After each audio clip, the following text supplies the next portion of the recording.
As someone who prefers doing tabletop RPGs in person, one thing I really look forward to is how immersive sessions can get. You know, you can see everyone in person, dress up a little bit, set the ambiance of the room. You can have physical objects, you can have music playing in the background. But for online sessions, you usually get into a voice call, pop open Roll20 or Owlbear and just start playing, pop open a map, set some tokens down, which is okay. It gets the job done, but I'm a visual creature and I love to see other players, especially as their character. You can always get a drawing to represent your character, of course, and use it as an icon, but how about embodying it and making it move to your movement? Now, it might be a little obvious by now, but that's where making a character model like mine comes in handy. By connecting your webcam or phone camera to rigged art, you can bring your character to life and make your sessions a little bit more interesting. You typically see people using these types of models to stream, like VTubers, of course, but you can always use models for other things other than streaming. My friends and I personally use our existing VTuber models because we are VTubers, and add little costume items as if we were dressing up as our characters for my campaigns. This way you can watch each other move and talk in character. That'll make your online sessions much more immersive and a little bit more fun to set up. This video will be an intro video into a mini tutorial series for how to create pretty basic models. So nothing that's as extensive as my current one is, which is currently in progress, by the way, so don't look too closely. I'm also going to tell you what software to use, how to set it up. So this is going to be for people who are super new to this concept, with a little bit of an emphasis of course, using them for tabletop RPG sessions. So you can follow along even if you're not using the model for specifically like D&D or Call of Cthulhu. If this is not the first time you've seen one of my tutorials, this one will be much simpler and really good for grasping like the bare basics, because my current tutorials are a little bit more complex. Once you get comfortable with this set of tutorials, you can most likely easily learn from my other tutorials for a more advanced rig if you want to get something more like my current model.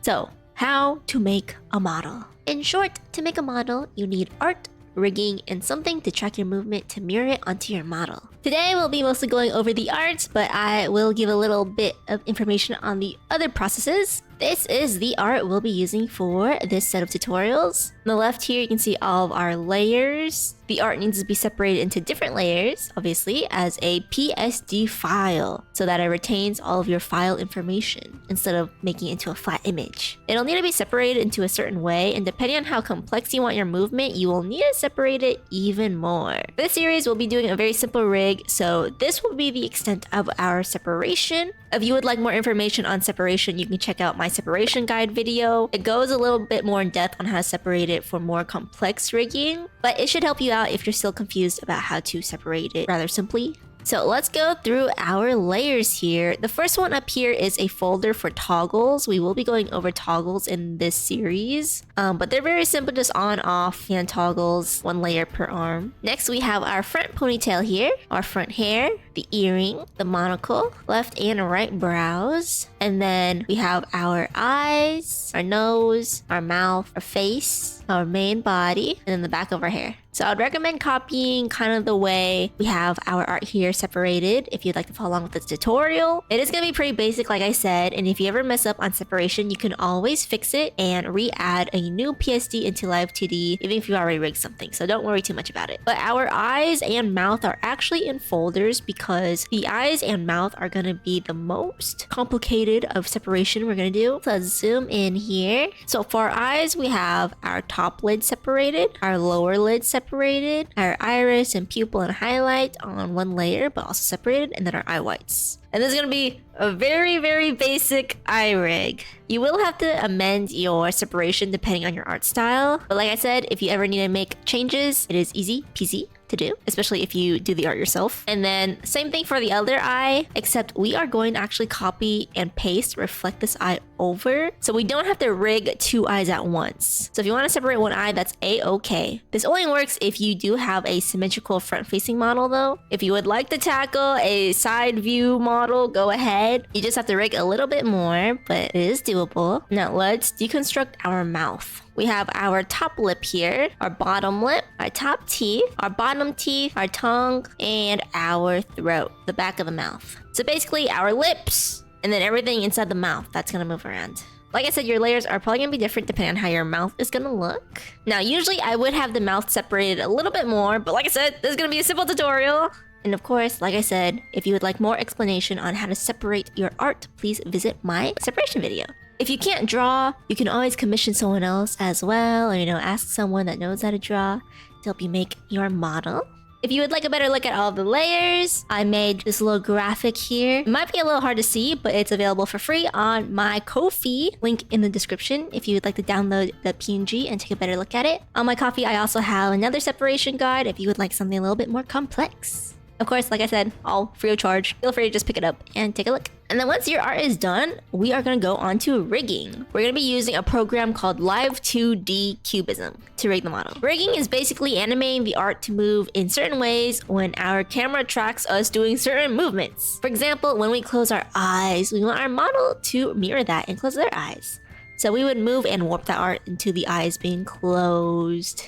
Here's a kind of snippet of how rigging sort of looks. This one is a bit more complex. A lot more complex than what we're actually gonna do. But you can kind of see how we move and warp art to make our character do what we want it to do. For this tutorial, we are going to be going over how to open and close eyes, open and close the mouth, and then move our head side to side. Not like my model, it's going to be a lot simpler, but once you get the basics down, you are able to go out and find any other live2d tutorials, and after learning the basics, you should be able to do a little more with your model. This is just to help you, get a little start on your rigging journey. And of course, like I said, we are going to be going over toggles for your model. For example, I have little toggles, like I have a mic toggle here for a microphone, or I have a little rat toggle. We're going to be doing D&D related toggles, of course, and rather simple ones, but still, I know a lot of people love to do toggles and are still questioning it, so we'll do some pretty basic toggles in this series. For D&D, it's really fun because you can show different expressions or show like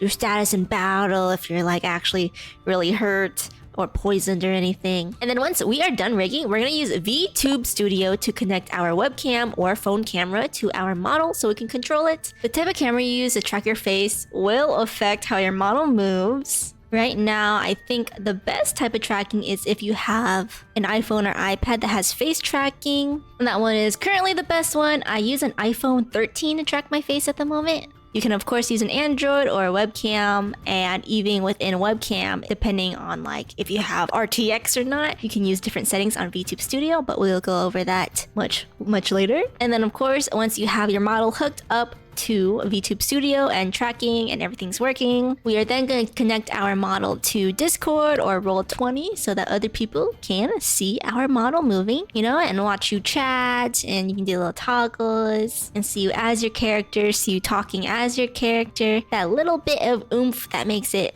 a little bit more fun. So if you're interested in following along with this series, please have your art PSD all nice and prepped for the next video where we start rigging. So good luck, and I'll see you guys very soon.